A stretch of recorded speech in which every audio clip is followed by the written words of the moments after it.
Okay, guys. Guys, let's see which games have we got this weekend. Which predictions do?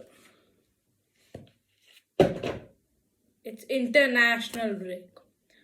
Just brilliant. I was planning the expert predictions video in the original background. This is, by the way, from now on, our original background. And it's international break. Well then, guys, we're gonna have to go with something a bit more creative. So in this video, let's see. I think we can do a video on, like, now it's been 7-8 months since the transfer window shut, and now we can make a video on judging players on how their performance has been over the last 7 to 8 months, and have they really coped up to their expectations.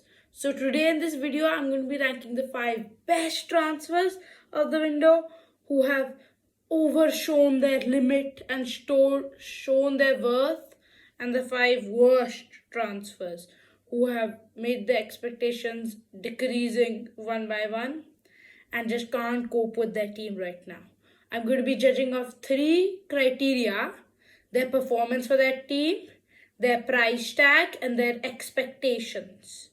So let's begin. First up with the top 5 transfers, and there's no better way to start off with top of the table Arsenal and their triple-digit signing, Declan Rice. What a statement signing he has been for the Gunners.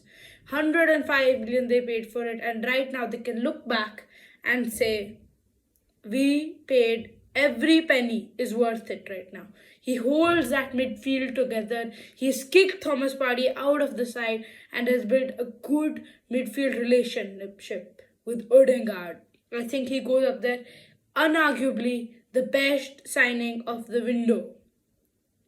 Meanwhile, moving on to Arsenal's London rivals, the Blues, Chelsea. And you know who I'm talking about, though. That man, Cole Palmer. What a revelation he has been. And for only 42 million, they've got themselves a bargain. He is the light in that dark tunnel, a mid-table Chelsea team, underperforming like last season, already spent over $1 billion in the Todd Boehly era. But he is the one which is carrying Chelsea and keeps up the hopes of somehow qualifying for Europe. His goal contributions are insane. 40% of Chelsea's goals come in goal contributions by him. That's third highest in the league, and the top 2 are both strikers, Ollie Watkins and Dominic Solanke. So to have those stats as a midfielder is insane, and I think he has been one of the bargains of the season. Moving on to Arsenal's top of the table neighbours, Liverpool, and one of the big signings, I could have gone with the workhorse of Dominic Szoboszlai, the super sub of Ryan Gravenberch, or the World Cup winning Alexis McAllister, but instead I am going for the Japanese samurai, Wataru Endo. What a signing he has been. He took a few months to cope to the environment of England, but boy, when he's coped, he has shown up. He's lit up that Liverpool midfield, and it's starting to make me feel like we don't really need a big 6 anymore. That kind of CDM, that Sheikh Doucouré kind of character, I don't think we need anymore. Wataru Endo, I know he's aging, but how he controls the midfield, like the 2 games which I remember him best, that one against Chelsea when we beat them 4-1. I mean, look, Chelsea paid over 220 million to get Enzo Fernandez and Moises Caicedo, and yet our 55 million Alexis McAllister and Wataru Endo cope their midfield. And then Endo destroyed Kevin De Bruyne in the title clash at Anfield a few weeks ago in the 1-1 draw. So I think, based on money, he is the bargain of the season, and his performances too have been at the top. Now we've been talking about the big teams so far and the struggling teams, but moving on to the bottom of the table, Luton Town centre mid Ross Barkley is something special. He had those times at Everton and Chelsea, but they weren't really. He was a decent player, getting the England call up once and then. But then the move to Aston Villa, it turned out great at the start, but then it flew away. Spells in France, and now back to the Premier League, back with a bang. He has been some player for Luton Town. If they survive, he is the first man on the list to be thanked. He is He controls games. He knows when to take that shot, when the decisive pass must come, and his experience is key to this Luton Town team, and one of the reasons they still have a chance of staying up. Lastly on the list of these brilliant players is none other than Dutch centre-back from Wolfsburg, Mickey van der Ven. He is, by the way, the fastest player in the Premier League. No player has this season, no player has outspent him. And as a centre back, those stats are truly ridiculous. And how he controls games and how his pace helps him adjust to Ange Postecoglou's high line system. It's really brilliant. 6'4" a tall player in the air. He scored one goal this season. I think he is a really good player, and over the years, I think he could become a better and better player under the development of Ange. Now, we've been talking about the positive players. Let's go down to the negative.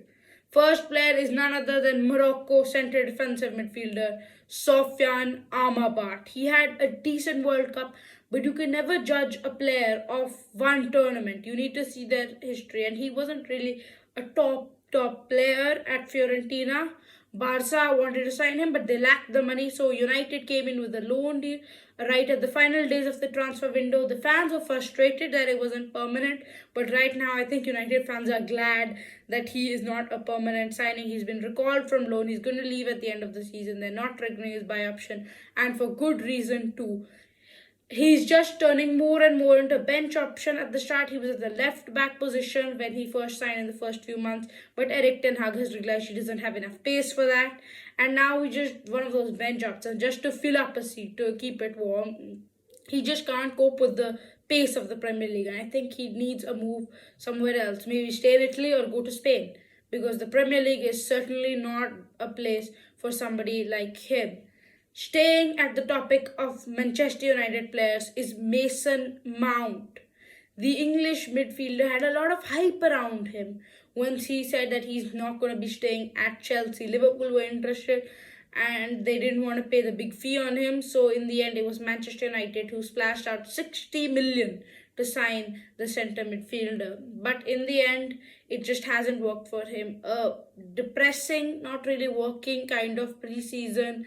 Then a few underwhelming games in the Premier League, and injury crisis has definitely declined in his performances. It's really played a massive factor to why he isn't a big player in Ten Hag's side, and I think he needs to try and improve that now.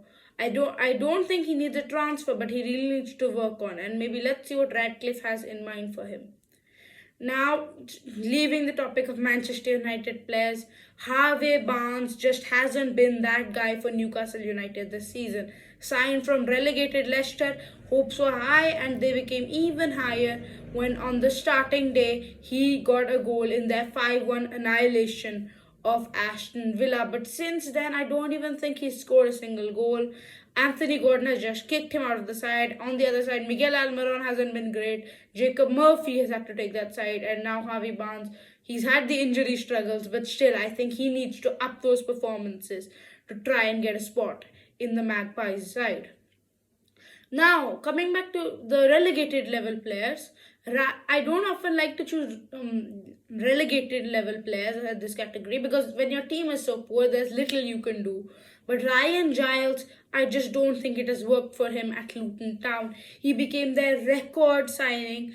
It's not a big thing to be a record signing for a club like Luton, but they paid 6 million for him. He had a brilliant spell in the Championship last season on loan from Wolves, and now they secured his signature for 6 million. But I don't think it really worked for him. He's a wing back, and he's just been thwarted out of that side by Man City loanee Issa Kabore, and even player who was there in the Championship with them, Alfie Doughty. He really needs to step up his performances and shows the gaffer, look, I can cope with the Premier League. Give me a chance. He needs to do some of that, and I don't think it's working right now for Ryan Giles. He's only a substitute option, and in a team like Luton, his presence could be key. So Ryan Giles, I'm sorry, but you have to go on this list. Lastly, the most expensive signing of the Premier League this season, Moises Caicedo, 111 million. That's how much the Blues paid to get him signing their contract from Brighton Hove and Albion. There was a bidding war with Liverpool, which in the end they beat them just because Caicedo wanted to move to Chelsea, and I don't think anything has gone right apart from that Luton game and a few small moments. Moises Caicedo just can't control the midfields the way he had. He just doesn't have that partnership with like what he had at Brighton with Alexis McAllister, and yeah, he needs to work up on his performances. So there you have it, guys. The 5 best signings, the 5 worst signings, all analyzed in this video. Now, special mentions to other players who I thought had a good chance of making this list. James Maddison, but the injuries. Rasmus Højlund, but his drought at the start of the season. And Flecken, but he just needs to be a bit more consistent and keep more clean sheets. So thank you guys for watching this video. Please hit that big red subscribe button because your subscription could be the one to help us reach 200. Thank you.